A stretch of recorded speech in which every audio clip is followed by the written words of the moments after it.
L'amour doit-il ou non se partager? Est-ce qu'il vaut mieux vivre de façon monogame ou au contraire de façon polygame?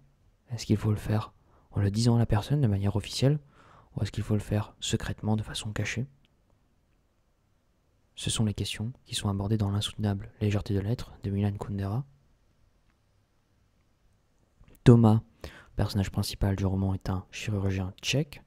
Il est intelligent, il est séduisant et il mène une vie libertine.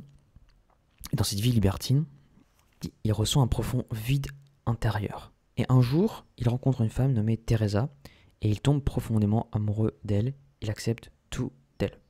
Il accepte tellement tout d'elle que, d'habitude, alors qu'il n'aime jamais et refuse toujours de se réveiller avec une autre femme dans son lit, avec Teresa, cela devient possible.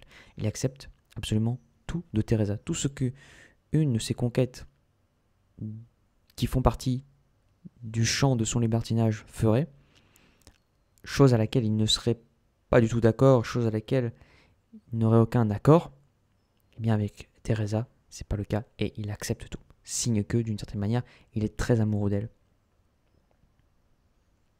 Mais il y a une vraie tension dans leur histoire parce que il a encore envie de ces femmes, il a encore envie de les appeler. Malgré son amour pour Teresa, il les rappelle et il continue d'avoir ce qu'il appelle ses amitiés érotiques.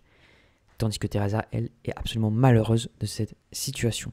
Elle incarne la morale, l'amour pur, cette volonté d'être avec quelqu'un et de rester fidèle à cette personne en tout temps, en tout lieu, en toute situation, en toute circonstance.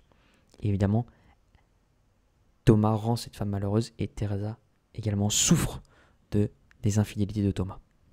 Alors que faire, comment faire? Faut-il aimer une seule personne, plusieurs personnes? C'est vraiment une complexité de l'amour monogame ou polygame. Dans l'amour monogame, il y a quelques avantages qui sont dressés dans le roman, c'est l'engagement et la fidélité. Parce que à partir du moment où on est avec quelqu'un, eh bien, il y a un accord, il y a un engagement, il y a un projet qu'on suit, qu'on maintient sur un long terme. Et maintenir un projet sur un long terme, c'est une sensation, c'est une émotion qui ne peut s'expliquer que si on suit ce projet sur très longtemps, pendant plusieurs années. Et généralement, ce projet, c'est l'aboutissement, le résultat d'un engagement qui doit dire non aux autres projets, sous-entendu aux autres partenaires potentiels. Et ce sentiment d'engagement offre une stabilité émotionnelle. On sait sur qui on peut compter. On sait qu'on peut compter sur cette personne très longtemps. On sait qu'on a un véritable allié dans la vie. On sait qu'on a un partenaire qui nous aidera dans les moments difficiles, qui va nous sauver, qui va nous faciliter le quotidien. Et ça peut être une source de joie immense. On se sent plus en confiance, on se sent plus en sécurité. On sait à qui on a affaire, on sait qu'il y a une transparence entre les individus. On sait également qu'on a justement ce sentiment de sécurité, cette connaissance, cette capacité à prédire le futur. On sait que la personne sera là aujourd'hui, elle sera très probablement là demain. Et on peut vivre avec cette sécurité-là et ça nous permet d'engager d'autres projets, mais pas des projets bien sûr amoureux, d'engager d'autres projets qui sont de nature peut-être plus intellectuelle, peut-être plus spirituelle, à côté de ça justement. Ça donne une occasion de fonder une famille qui sera forcément bénéfique pour l'enfant, pour l'individu. Il est possible que les enfants qui soient nés d'un mariage réussi, pas réussi, j'entends simplement le fait que le mariage dure dans le temps et que les époux s'aiment, continuent de s'aimer, eh bien ce mariage crée un espace psychologique, émotionnel, affectif, sécurisant pour l'enfant qui lui permet d'atteindre des meilleurs résultats, que ce soit en termes lui aussi affectifs, que ce soit lui en termes aussi de reproduction, que ce soit en termes de résultats, que ce soit en termes de travail. Dans tous les domaines, ils sont en général mieux lotis. Enfin, avec ce projet long terme, on a l'opportunité d'aller profondément avec quelqu'un, vivre quelque chose de unique parce que on voit la personne sous un angle sous lequel on ne peut voir personne d'autre et ça crée une unicité. Et on peut percevoir cet angle de vue, cette vue sur la personne, cette compréhension d'un être humain en particulier, justement après ce passage sur le très très long terme. Ça nous permet une connaissance approfondie de l'autre et ça c'est quelque chose d'assez unique et c'est une expérience qu'on ne peut vivre qu'avec une seule personne précisément.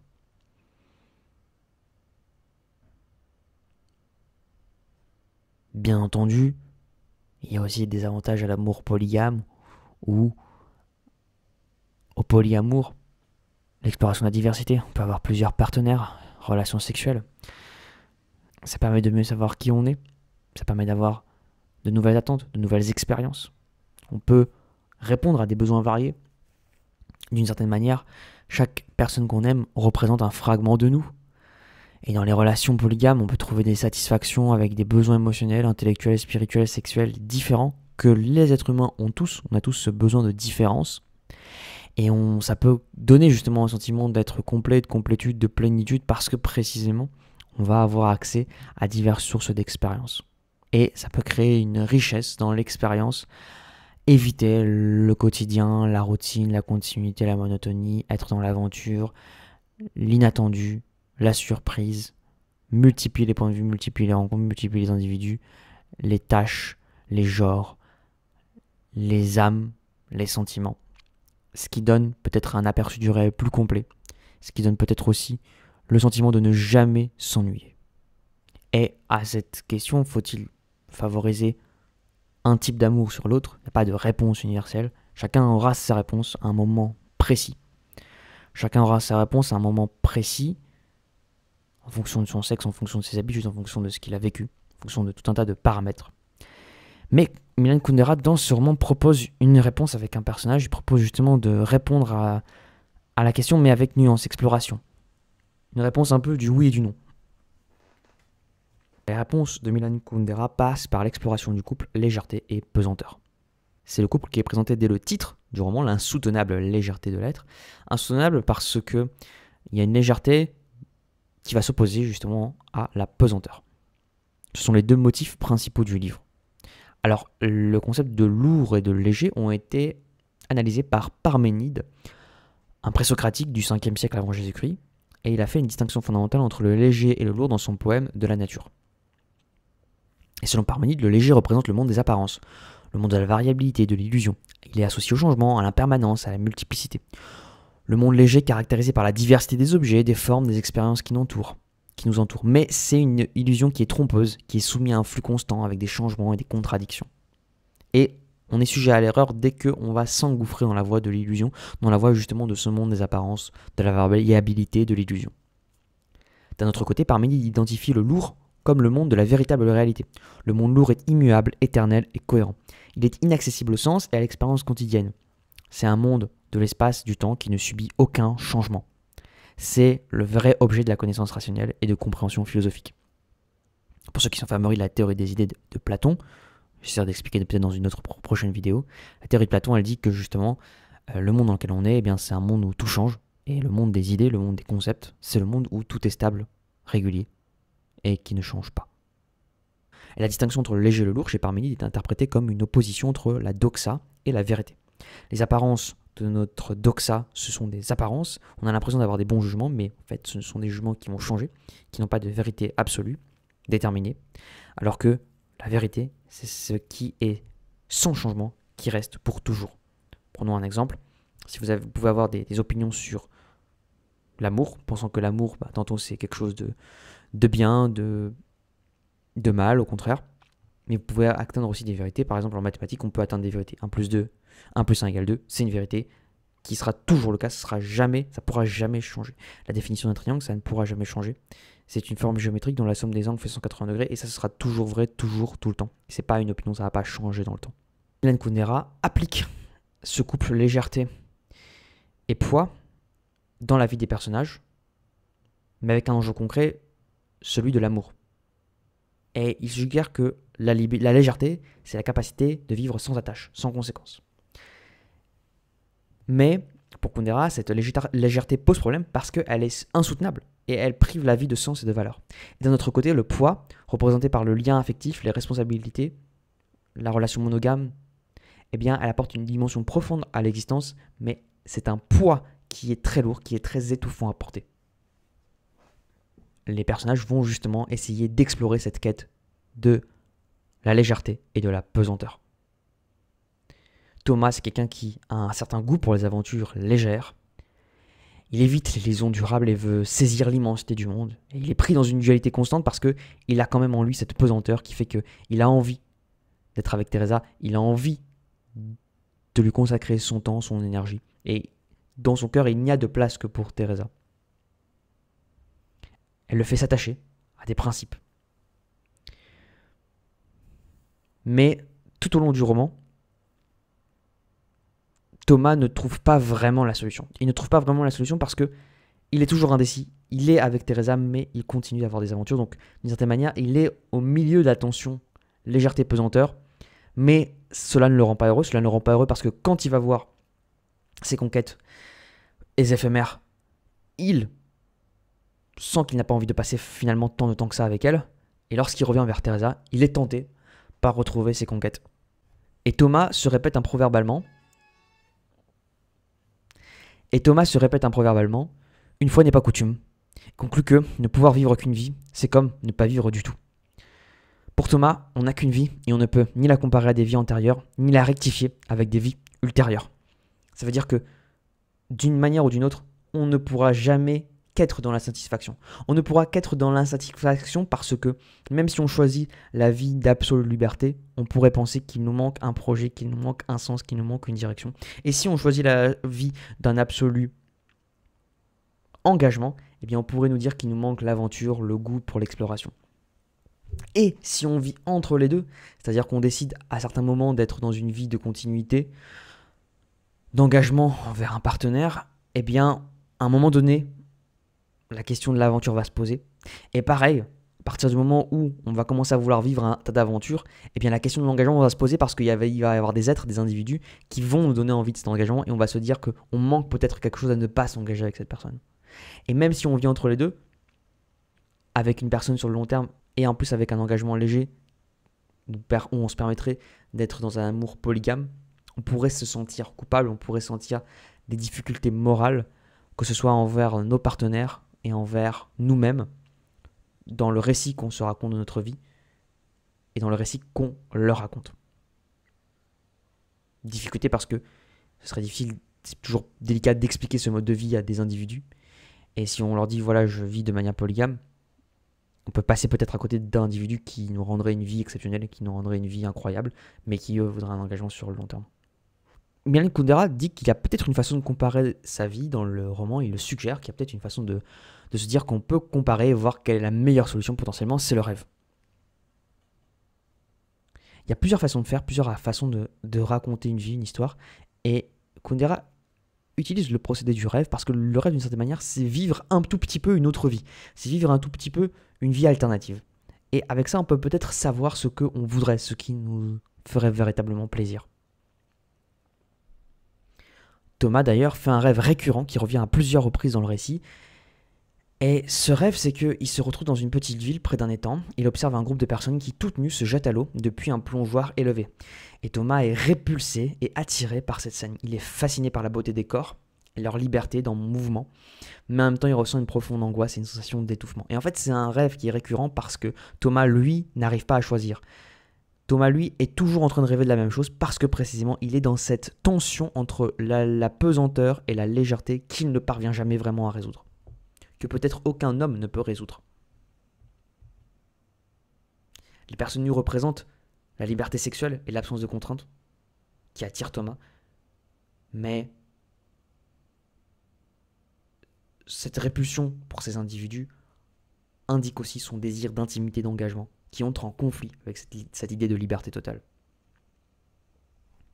Alors il y a peut-être une autre façon de comparer, d'avoir la réponse à cette question sur l'amour. Doit-il être vécu de manière polygame ou non?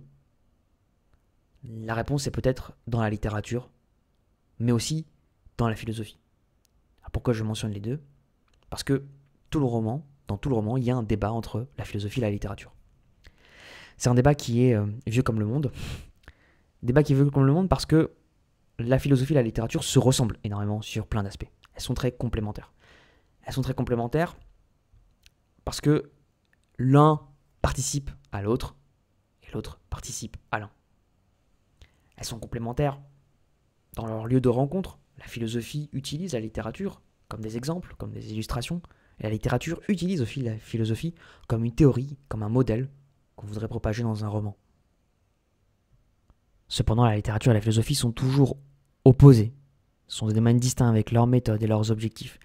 La philosophie vise souvent à explorer des questions abstraites et conceptuelles, tandis que la littérature se concentre davantage sur la narration, la création d'émotions, et la représentation de la réalité humaine.